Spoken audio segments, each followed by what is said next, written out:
Epic Mickey launched in 2010 as a Nintendo Wii exclusive. The return of Oswald the Rabbit in a darker tone turned some heads. At the time, Epic Mickey was ranked decently amongst critics, citing poor camera control and no voice acting. The game was successful enough to spawn a sequel 2 years later. Despite the power of 2 releasing on nearly every platform, the game performed much worse. Review scores ranging between 50s to 60s and selling nowhere near 1 million copies.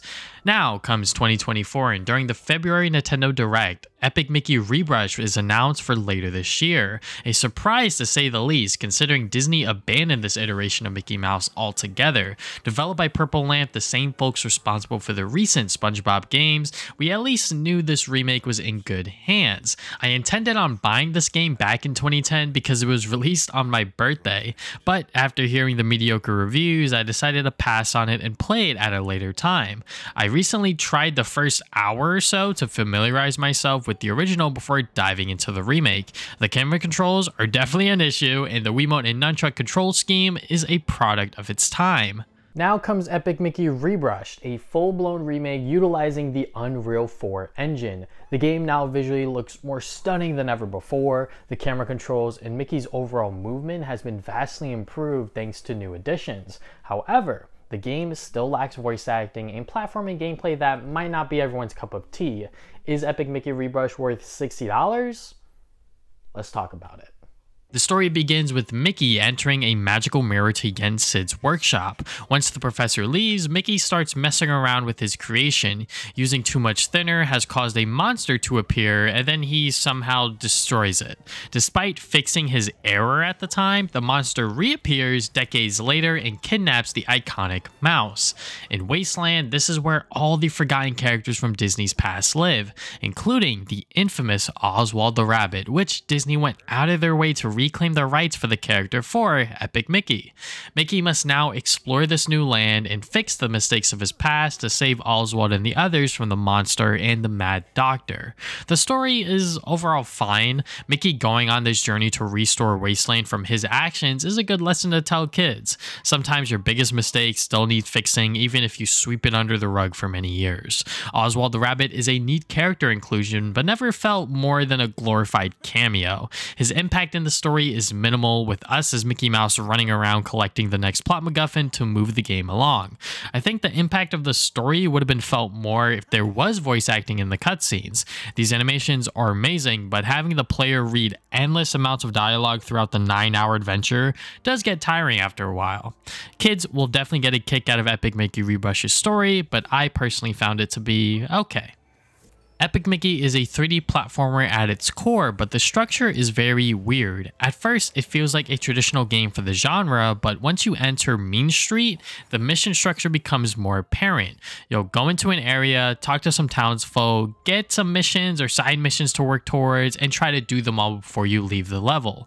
At first, I did not like this gameplay structure because it's very different from what I'm used to, but after a few hours in, I started to enjoy it. Talking to townsfolk to get an idea of what's happening in an area is neat. There's going to be so many missions to keep track of. You can find them in the mission menu for main and side objectives.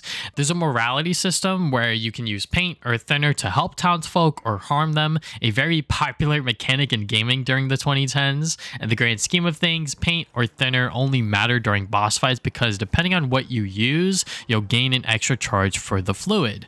Paint creates structures while thinner destroys them. There's no way within any playthrough that you'll only use paint or thinner. Both fluids are needed to overcome platforming challenges and find hidden collectibles. This is honestly such a cool mechanic. You'll be able to transform the level to your liking and what you need to do. The camera has now been improved thanks to having dual analog sticks. Mickey also has new movement options like sprinting, a ground pound, and a dash. These are subtle but well-needed additions because Mickey's base movement speed is very low. Throughout each level, you'll find e-tickets, which are the game's currency. You can use them in various shops to buy items, concept art, pins, and more. I started to use them towards the end of the game to skip the 2D side-scrolling levels because that's how you travel between different worlds. The 2D levels are fine and great to play through. You can't use paint or thinner here. It's all about the platforming. At that point of the game, I was skipping them because I was already 9 to 10 hours in. Speaking of the ending, no spoilers, but The last few hours felt padded out, like they extended the playtime for no real reason. The boss fights are not that bad. The first one you encounter, the clock tower, is the most annoying to deal with because trying to use paint or thinner was not easy, just like the perspective of the fight was weird. Every consecutive boss fight after was enjoyable, but the clock tower really left a bad taste in my mouth. The visuals of Epic Mickey Rebrushed are amazing. I was at times in awe during the cinematics. Gameplay environments and character models are on point. The frame rate is consistent on the PlayStation 5, never dropping during my playthrough. My only issue with the performance is sometimes Mickey will get stuck in his falling animation or just get stuck on terrain overall. But is Epic Mickey worth $60? For a 9 to 10 hour adventure, this 3D platformer provides a mission-based structure and an okay storyline. The remake improves on Mickey's movement options and visual presentation that is superb. But this is still Epic Mickey from 2010. There's only so much Purple Lamp can change without making this a totally different game. Epic Mickey Rebrushed is a solid remake, but for $60, there's no voice acting and the game overstays its welcome. I'm thinking closer to $30 to $40 for me personally, but if you still want to buy it, go all for it, or you could wait for a price drop. But yeah, that was my video. I hope you guys enjoyed the review. If you guys want more videos like this, be sure to hit the like button and subscribe. Put new videos up on Saturdays. You can follow me on social media at TVSonic Gaming, on Facebook, Twitter, Instagram, TikTok, pretty much everything. And you can check out my podcast called the Travis and Damien Podcast, which talk about games, movies, and anime every other week.